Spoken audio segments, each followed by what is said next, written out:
Dobrodošli u naš novi video zapis u kojem ćemo da pričamo o PayPalu. Konačno smo ga u Srbiji dobili, čestitam, sada smo konačno ravnopravni sa svima na ovoj planeti.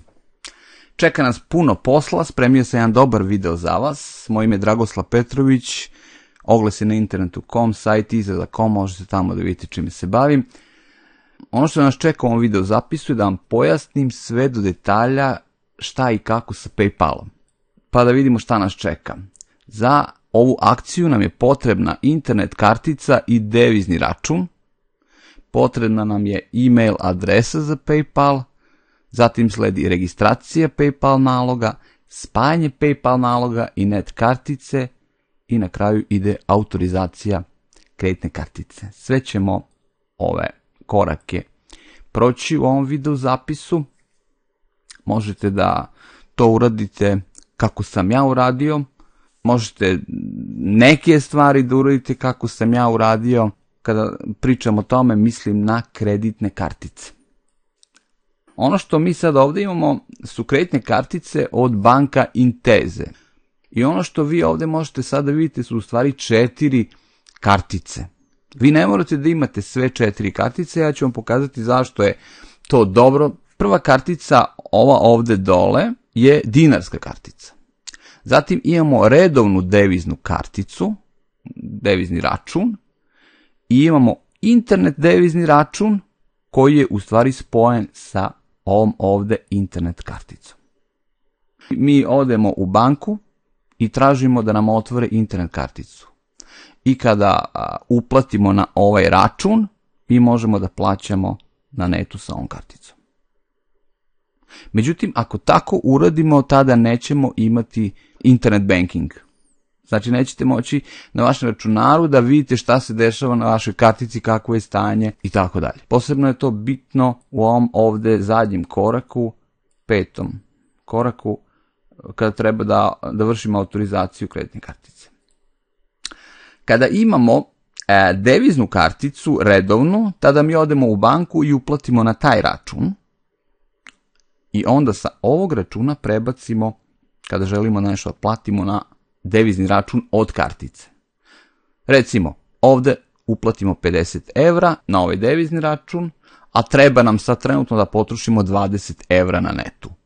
Prebacimo sa ove kartice na ovu karticu i fino platimo. Na kraju krajeva imamo i dinarski račun, pa ako nam nekad zafali, možemo od banke Inteze da kupimo devize, pa da onda prebacimo na ovu ovdje karticu, sa ove kartice na ovu, i onda ova naša internet kartica može da funkcioniše na netu. Ja ću vam sada pokazati kako to izgleda u Intezi. Kada otvorimo dinarski račun, barem je tako bilo kada sam ja otvorao karticu, tada nam oni dozvoljavaju da imamo Inteza online. Potrebno je da upišemo korisničko ime i lozinku i da se prijavimo. To ću ja sad uradim. Ok, evo nas unutra i kao što sam rekao, imamo dinarski račun i stanje na njemu, zatim imamo devizni račun, redovan devizni račun i na kraju imamo devizni internet račun. I sada, ako bih ja hteo da prebacim novaca deviznog računa na internet račun, ono što treba da uradim je da odem u plaćanja, odaberem račun sa kojeg prebacujem pare,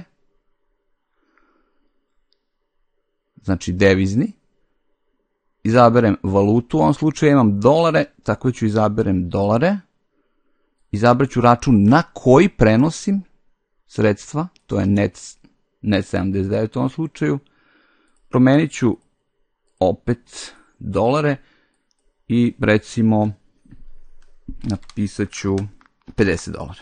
$50 i izvrši. Iznos $50 se prenosi računa tog i tog na taj, iznos provizije $0. Da li potvrđujete izvršenje? Da. Ok. I kao što sad možete da vidite, na net kartici imam $50. I imam 15 evra. Ok, znači, prvi korak je da odete u banku i da sredite internet karticu. Da li ćete uraditi kao što sam ja uradio, znači da imate sve ove varijante i da budete totalno sigurni u vaš internet banking, vi odlučite. Posavjetujte se i na netu, posavjetujte se tamo na šalteru, ovo je varijanta koju ja koristim. Znači, na internet kartici vi imate broj kartice, imate vaše ime i prezime, imate datum dokle važi, 10.14. i imate verifikacioni broj. Ovaj broj faktički treba da upišete kada kupujete na internetu preko kartice. Kada stvari radimo preko PayPala, tada vam to ne treba. Možda samo u verifikaciji. Ok, idemo da napravimo nalog na PayPalu. Znači, ono što treba da uradimo je jednostavno da upišemo PayPal, Enter i ako koristite Chrome, odmah će Chrome prepoznati gde mi hoćemo da idemo. I idemo na ovaj ovdje link gde piše sign up, znači pravimo nalog. PayPal je odmah prepoznao da smo iz Srbije, tu je naša zastava, jezik nemamo srpski, morat ćemo da se držimo engleskog, a ako znate neki od ovih jezika možete da ga koristite. Sada imamo dve opcije, imamo opciju da otvorimo individualni nalog, imamo opciju da otvorimo biznis nalog. U čemu je razlika? Vidite, ako planirate jednog dana da nešto prodajete na internetu, onda vam je bolja opcija biznis.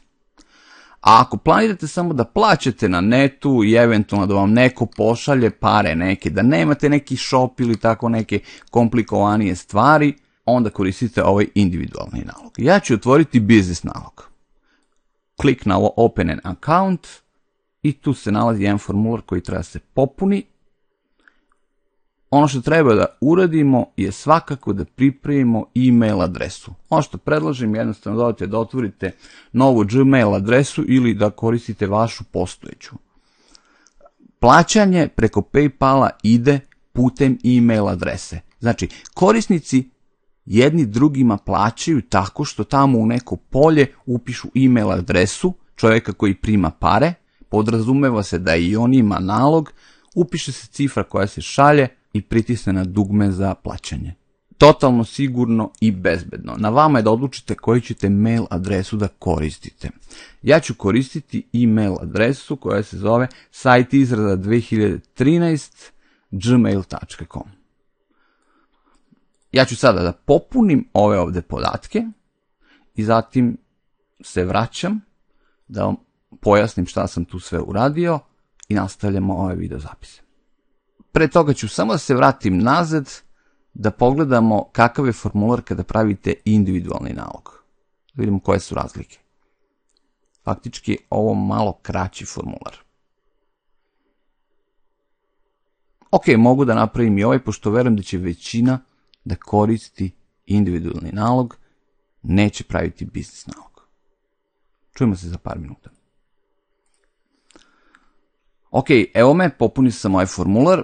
Prvo polje mail adresa, zatim sledi lozinka jednom, lozinka dva put, ime oca,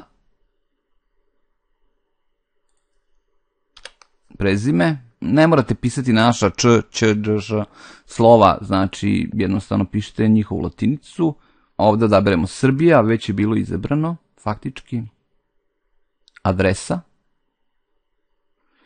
mesto, ovo je region, ja sam napisao Vojvodina, vi možete napisati Srbija, ili već šta, poštanski broj, broj telefona, ja sam dao fiksni broj telefona. I sad smo spremni da kliknemo na ovo dugme Agree and Create Account.